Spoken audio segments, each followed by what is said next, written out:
This is Boomer Life on CIL 650.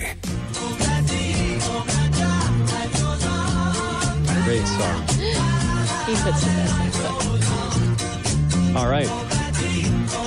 Great tunes, Dwayne. Well done there. Welcome back to the show. We're talking about Opal by Element, a new facility that's being built at the corner of King Edward and Cambie. This is really going to be a showcase for Element as you move forward to new projects. You mentioned, Candy, there's going to be an even larger project in the Fraser Valley as we go forward. Also joining us in studio is Greg Condon. You are Vice President Operations at Element. So let's get into a little bit of the nuts and bolts about the building and what you're going to try and be doing here. So, Greg, why don't you touch on the amenities? Because it sounds to me like a place I'd want to hang out. Well, I'll talk to the food and beverage piece, and Candy can talk about some of the recreational amenities because they were her bailiwick. But as I said earlier, one of the things that will differentiate us is that we're purpose-built, and we've, even 2 years in advance of the building being constructed, I was working hand in hand with the development team, thinking about all the little things that may be overlooked sometimes in terms of the heights of the countertops, access to the bathrooms. All of our bedrooms have direct access into the master bathroom. The transition-free shower that took us 400 hours to design. Yeah, so we spent a lot of time working hand in hand with the development team to create a suitable environment and safe environment. I just have a question for you. Now, you might be able to answer this. I'm not sure. Your dad would know for sure because he's been doing this a long time. Are some seniors' buildings, are they just repurposed apartment buildings or something else? Are they retrofitted or tried to make? So you're saying is a clean sheet design, and that's a difference. Yeah, it's purpose-built. And the key thing for us, one of the brand touch points will be the food program. Food, if you look at any culture, the food revolves, I know in the Greek culture, the Chinese culture is something we have very much in common. It's all about the Mediterranean diet. It's a known, healthy diet, but everything is about the food. And we've been working even 2 years in advance with a chef, a very experienced chef consultant to help us develop a community-specific food program that would be specific to that community. What I find interesting is the building won't be done for 2 years, and you already have a chef on board. Yes. That shows the commitment. And the chef is already designing the menu with us. Yeah. And we're talking about, providing these sample menus to the renters and the purchasers that are committing, and then they would be able to shape the menu with us. What's going you're on focus that menu? grouping it with your people who will be living there. How often would the menu rotate to keep it fresh and, lots of variety? Well, I fly all the time and I look at the menu and I go, oh, ravioli again. You want to switch it up. So the menu takes on a bit of a life of its own based on the resident feedback once they move in, and even prior to us opening, we'll be, as Candy mentioned, having focus groups to get feedback on the style of food that they want. Obviously, it has to be nutritionally well balanced, but our buildings will all have show kitchens. Cooking kit that are actually functional for residents to do cooking schools. Will be. My wish is at some point we'll have a branded cooking school, an Element branded cooking school within all of our communities. We'll have, GoPro cams. We're going to have Top Chef Element? Is that what That's right. Among the residents and the families and the kids competing with each other. Yeah, I shouldn't be giving away too many trade secrets. We'll likely have our own branded YouTube channel with food cooking demos being broadcast throughout the building. It'll be a very technologically advanced building. The other thing... so aside from the food program, maybe Candy, you could talk a little bit about some of the recreational amenities that we have, since you're even before I joined more involved. Right. So just as an example, our art program will be very unique too. So the City of Vancouver and most other municipalities, they require you to put in a public art contribution fund, and it's tied to how much buildable area you have and all the technical development stuff. But ours is $250,000. And if I hadn't redirected it, it would have been some sculpture that's put outside your building. And because we are a purpose-driven company that hopes to revolutionize the perception and experience of retirement and aging for all of society, to take away the stigma. And we all know that art is therapeutic. It's a creative outlet and all, and it can inspire other people through their expression. We've now redirected that to be an operating fund that our residents would be, and the public's seniors could be part of that. And so in our art program, that will be a very big thing. We'll have and that's also a focus group thing. And I have a lot of residents who've indicated a lot of interest and have been asking to be part of our program already. So it might be painting and perhaps pottery and all these things. And so that's not just for the seniors too. Like after school hours, we would have some that are intergenerational. So it sounds to me it's a seniors living area / community center for the people in that community.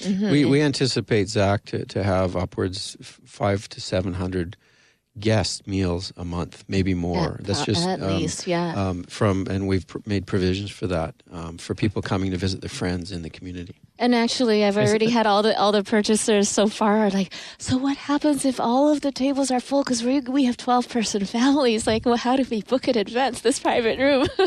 So now you have both have a background with other facilities. How different is that 500 extra guest meals compared to what you would have in other facilities? Oh, it would be, I'm anticipating at least a 50% higher number of guest meals coming in. And that I think might be conservative. And so that shows... It is conservative for sure. And that shows that you are wanting to bring the outside in. We even have an incentive program to encourage that, not just to say that we welcome. We have a financial incentive program because we are here to take away the loneliness. The more frequently they have guests, whether it is 1 or 2 or 6 or 10, the more that there is a discount applied to the guest meals too. So there is incentive for them to participate and visit often. But to be clear, the people driving that will be the residents themselves, inviting their friends and family to come to their home for dinner to show it off, because we'll be able to instill a sense of pride and ownership. Now, and welcome. Now, you are still going to be able to make your own meals if you wanted to, right? Of course. We have full kitchens, gourmet kitchens with European appliances and properly vented hood fans. And even just an example in detail, we build in the microwave so that it doesn't have to be some big thing sitting on top of their counter eating up space. And so what do you think the percentage of people, like I could see, just my own sort of style of living, that I would make my toast in the morning and have my cup of coffee and maybe a sandwich at lunch. But dinner, I don't want to do that. Let somebody else do that. Yeah, is that pretty typical? Zach, let me tell you a brief story about a lady that shared a story like that with me. We're still dealing with, in many cases, the silent generation, people that were born during the Depression years.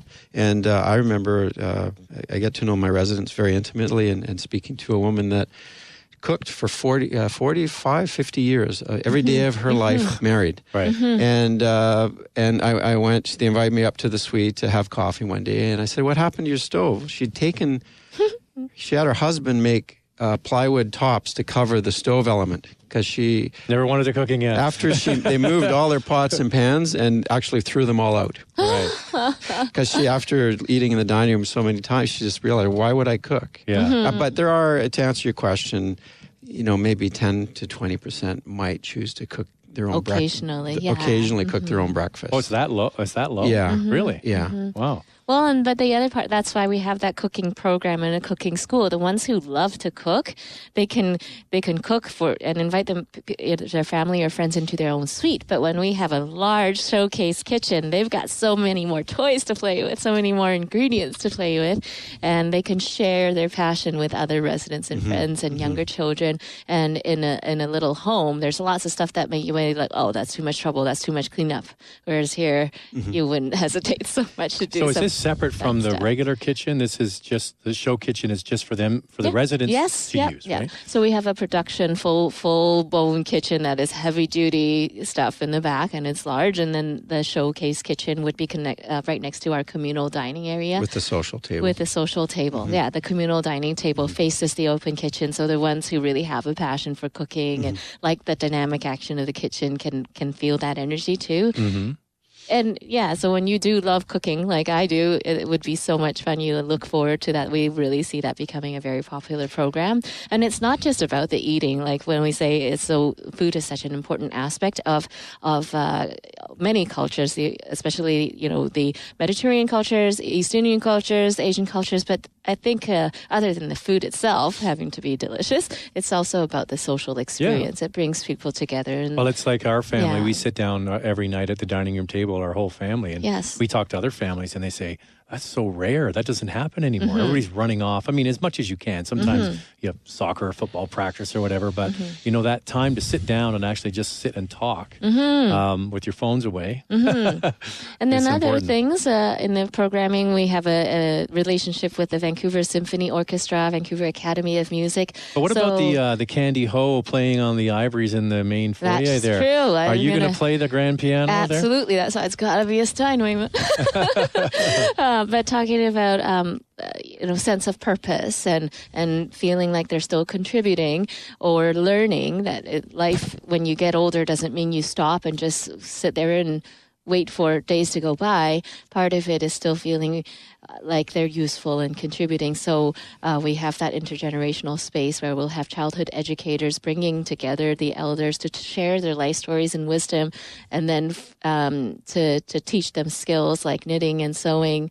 And then on another part is that even a lot of elderly have played musical instruments all their life, but then another story myself, I'm learning a new instrument now. It's never too old to learn anything. I'm learning the cello with my son, and I go to the lessons with him, and then we kind of encourage each other, and he's challenging me, I'm challenging him, and it's a lot of fun. There was a documentary I saw, I'm trying to remember what, it might have been like a 60 Minutes or something like that. In Europe, they had students who it was hard for them to find a place to live. So they lived in a seniors complex, and the rewards that both the seniors got and the students got, and they got to live there subsidized or even free, I think it was.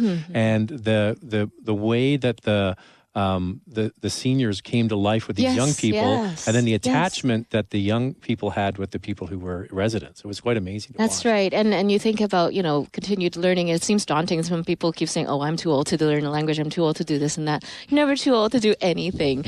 And especially when you're doing that with young children, and they just have this way about them. They're light and they're free, and they don't care what people think. And then that's the kind of energy they can bring to the elders, that they can learn violin together. They can learn to sing together. They can dance together and goof around and laugh. No expectation. That's the voice of Candy Ho from Opal by Element. Candy is the Director and Vice President of Marketing and Corporate Relations. Also joining us in studio today, Greg Condon, Vice President Operations at Element. And we'll continue our conversation next on CL 650. Canada's only weekly radio show dedicated to the baby boomer lifestyle. This is Boomer Life on CL 650.